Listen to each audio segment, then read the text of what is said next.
болбой турган нерсе да, чындыгындачы. Анан кийин педагогикалык эмгек стажың дагы жок болсо, сен бир 6 жыл, 7 жыл бир жерде мугалим болуп иштесең, анан кийин ушундай окуу жайларды бүткөн болсоң, биз анда макул этелик. Да? Мисалы үчүн сен азыр айтышың мүмкүн. Агай эмнеге? Агай деле мусакты бүткөн дешиң мүмкүн да? Агай мусакты бүтсө, магистратураны да бүткөн болот. Педагогикалык стажы да чоң болот да? Биздин структураны түшүнөт. Биздин структураны түшүнүп атат. Биз агайдын иштеген ишине биз мындай наразычылык билдирген жокпуз да. Анан кийин орто жолдон келип эле жылдын ортосунда келип алмаштырып койгон бул туура эмес да. Туура эмес да. Биз окуу процессти бүтүп, анан жаңы окуу жылында дагы болсо дагы как-то ойлонсок болот эле да. Анан орто жолдо ага иштеп аткан эле жерден эле анан кийин болуп калган бул туура эмес болот да. Үмүт кылбасың, училищага келбесиң вообще. Жок, деги айтып атам. Үмүттөндүрбөңүз вообще. Жок, башка жетекчилер айтат. Окуучудун сотко бергенден кийин үчүн 30 күн ичинде мындай бизге билдирбей койгон жок. Анан болуп туруп ошол сотко берди дейли. Ошондо Жаманкул туура эмес кылыптыр. Эмне себептен ошол жылдары берген жоксуң сотко? Неге ошол жылдары берген жоксуң? Эми азыр Жаманкул министерстводон кеткенден кийин анан сен сотко берип атасың да? Ошол эмне себептен ошол убакта моментинде мени туура эмес иштен алып койду деп сен эмне себептен сотко бербедиң кызым? Жаманкул билет эле критерияларды кандай немелер менен кабыл алыш керек, жоопкерчиликтүү кызматка. Жаманкулов билет эле. Азыркы министрибиз чотор мындай эч кандай неме кылбай эле ошо соттун эмесине макул болгонуна мен таң калып атам. Кандай эле макул болуп буну сразу кое койду. Биздин Кыргызстанда баардык нерсе сатылып калганбы? Эмне эле? Жок, бул жерде министрликте күнөөлөдө эмне үчүн обжаловать этишпейт? Обжаловать этиш керек да, 30 күндүн ичинде. Бул кишинин укугун ким коргойт? Бунун укугун бир сот коргоптур, акчасын, кекиртегин акча алып алып. Наркынын укугун ким коргойт? Ал деле иштеп атат, жакшы иштеп аткан жерде эмне үчүн козгоп буну кет деп атат, кабинетиңе бошот деп атат. Биз мисалы биз ошентип коллектив требовать этсек болот эле да. Нурлан Темирович иштеген жок. Бизге иш коллективди ыдыратып атат, например да. Анан алмаштырып бергиле деп жыл ортосунда биз жаловаться этсек ошондо болсо болот эле. Азыр бул жерде причина жок да. Алмаштырганга причина жок. Анан жыл ортосунда, эмнеге жыл ортосунда ошондой нерсе болуп атат бизде. Окуу жайыбыздын биздин окуу процессибиздин жүрүшүн дагы бузуп атасыңар. Бул туура келбеген нерсе да. Даже биз мугалимдерде айтабыз. Сен мугалим болуп иштеп келдиңби? Жыл ортосунда кетпейсиң. Жыл аягына чыгарасың, ушуну жыйынтыкты чыгарасың, отчетуңду бересиң, андан кийин кетесиң деп. Бизде жетекчи болуп атпайбы бул? Андан да бир күн мурун келип кабинетти бошот дегенине таң калып атам. Бул эмне деген? Бул өзүн өзү Кудай сезип калгандыгы бар. Сөз бергиле. Жок, представителдер таныштырбаганда болот атат. Жаман алдамчы кыз экенсиң Самара. Ооба. Неме, уну сайра угуп турган Самара отурсун деди го Асаны, Самара туура эмес ка. Ошондой жалганбы ошол? Биз жок жерден алган жокпуз. Ошол туруп кетип калсаң деле болот эле. Ушунчаны угуп, чыдап, бетиңдин калдыгына таң калам. Рахмат дебе. Айтка кетип калсаң рахмат болот ошол. Кетип калсаң рахмат болот, чоң рахмат болот. Кетип кал, сен кирбейсиң, бу жерде иштебейсиң.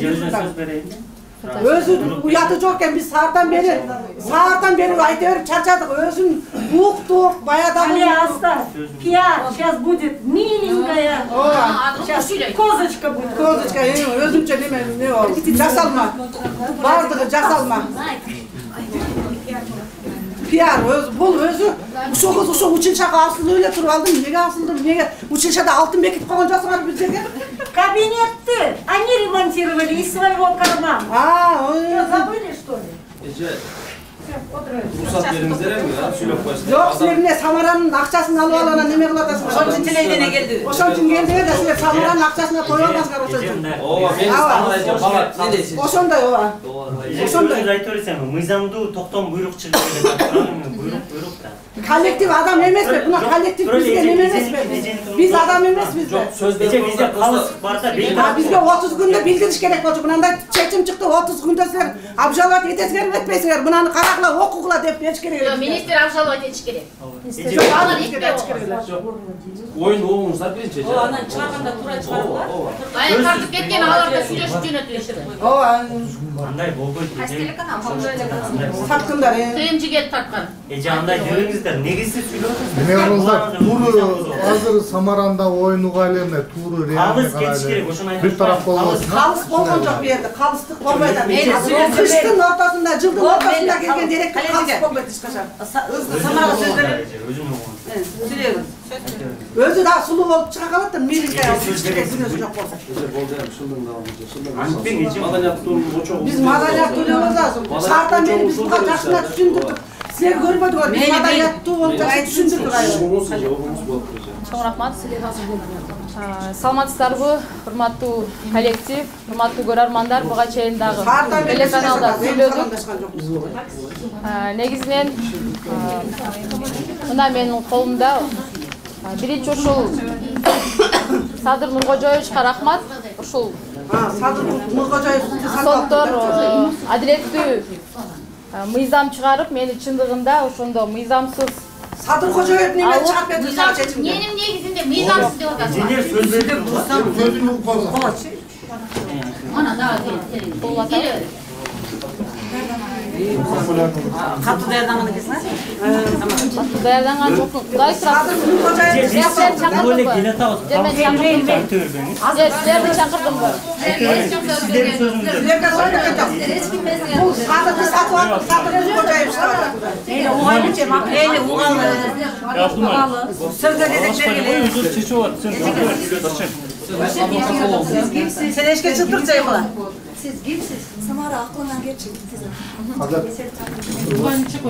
Не келдиңер? Чыккыла бар. Силер тиешеңер. Тарпаганда чыгып тургула. Ал эшикте чыгып тургула силер. Чыккыла. Саламатсыздар, урматтуу көрөрмандар. Ошо буга мен 2 жыл мурун ошол Коштогу училищанын директор кылып, анан ошол эле учурда 3 күндөн кийин ошол кездеги министр Жаманкулов мен эч кандай мага айтпай, эч кандай менин арызымды жаздыртпай, анткени өзү толук кандуу мыйзамдуу өзүнүн приказын чыгарып берген болчу. Ошол мага эч кандай билдирбей эле, ошол 2 күн 3 күндөн кийин кайра мени жумуштан алып, менин инсандык аброюма, менин адамдык укугумду тебелеп, мени жумуштан алып салган. Мен ошо жарым жылдан бери сотко барып, катташ жазып, процесстерде жүрүп, юристтер менен, адвокатым менен сүйлөшүп, ошол соттон мына кызматка бул жакта соттун дагы азыр жакын тартып алсаңыздар болот. Ошол Кыргыз Республикасынын мыйзамынын негизинде чындыгында министрлик тарабынан туура болбой калган ошол Каримова Самаранын решениясы туура болчу деп соттон чыгарып берди. Мына мыйзам 15 тамагын мен билбейм башкалар кандай дейт, бирок мен эч кимге сот кожо таянган жокмун же башка бир тууганыма таянган жокмун. Бир Алла Таала колдоду, бир өзүм, бир ошо сотко ыраазычылык билдирем. Мындай бир сени колдоп атып турдум да.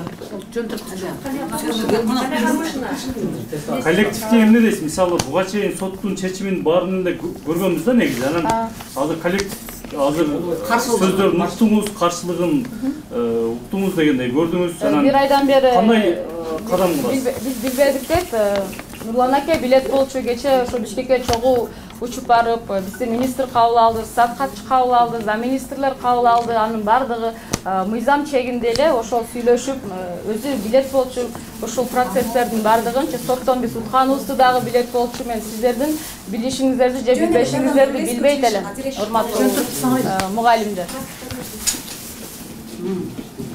Мындан ары кандай кыласыз сен? Мындан ары ошол директор болуп иштей бересиң да. Наке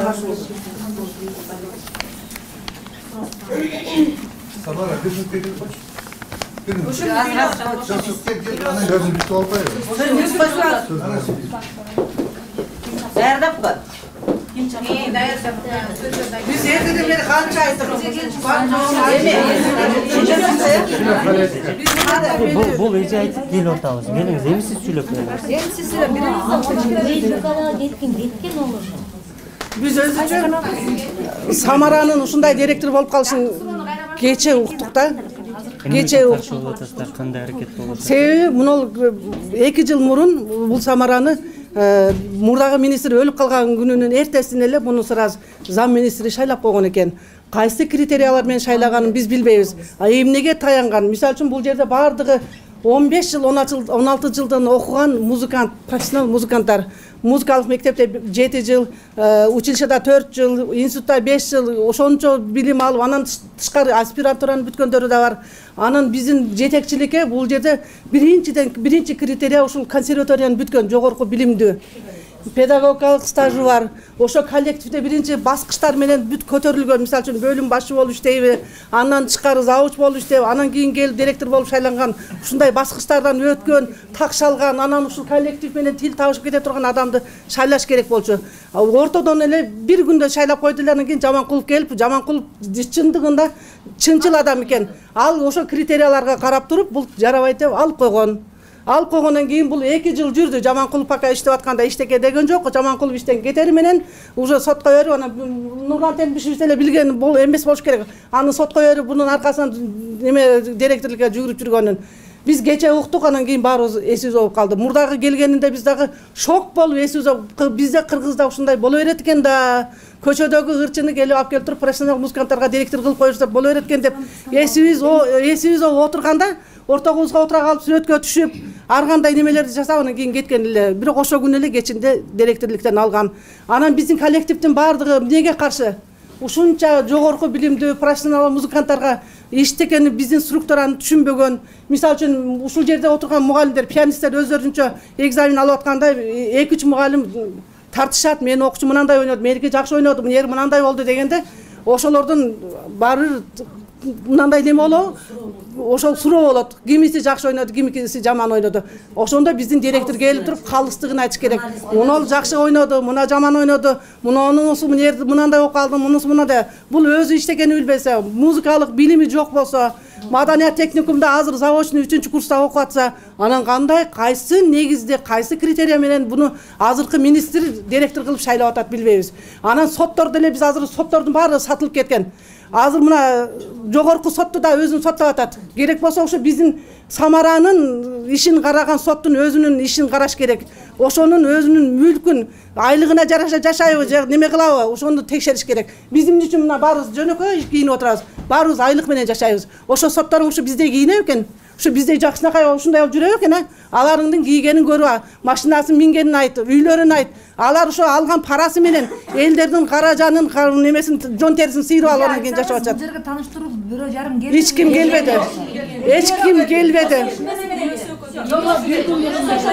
Күйөөсү келип турган, күйөөсү келип, анан кийин биз пенсия өтөп атат элек. Өзүбүздүн неме боюнча жылдык жыйынтык, жарым жылдык жыйынтык чыгарып пенсия өтөп атат элек. Пенсия өтөп атсак эле. Чоң рахмат, саламатсыздарбы? Негизинен биринчиден Кудайга, биринчиден Алла Таалага, экинчиден ошол сотторго ыраазычылыгымды билдирем. Чындыгында Кыргызстанда мыйзам иштейт экен, адам укугу корголот экен.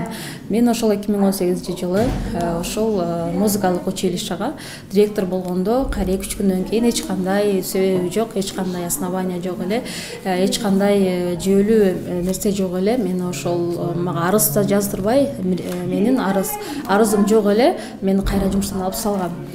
Анан ошону мен жарым жылдан бери соттошуп, адвокатым менен процесстерге катышып жүрүп, мен мыйзам чегинде мына Кыргыз Республикасынын ошол жарандык укугумду пайдаланып соттон утуп алдым. Чындыгында жогоруда айткандай мен эч кимге тигиге же буга таянган жерим жок. Мен бири Кудайга таянам, бири өзүмө таянам. Анан ушундай адилеттүү чечим чыгарып берген, сотторго дагы ыраазычылык билдирем. Садыр Нуркожоевичтин бийлигинде ушундай адилеттүү орнотулганына дагы мен өзүмчө ич-ичимден ыраазы болуп атам. Мындан кийин ушундай тигинин тууганы же мунун тууганы же тиги саясат же бул саясат деп ушундай жүйөсүз иштен алып адамдын укугун тебелебес экен деп тилеймин.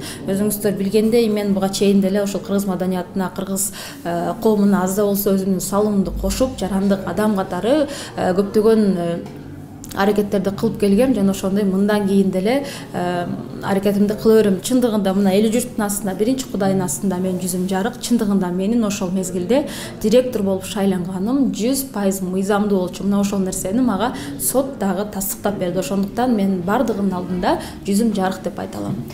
Ар бир кандай десем, ар бир мындай биринчи жолу көргөн жокпуз, акыркы жолу жана көрбөйбүз деген ойдомун.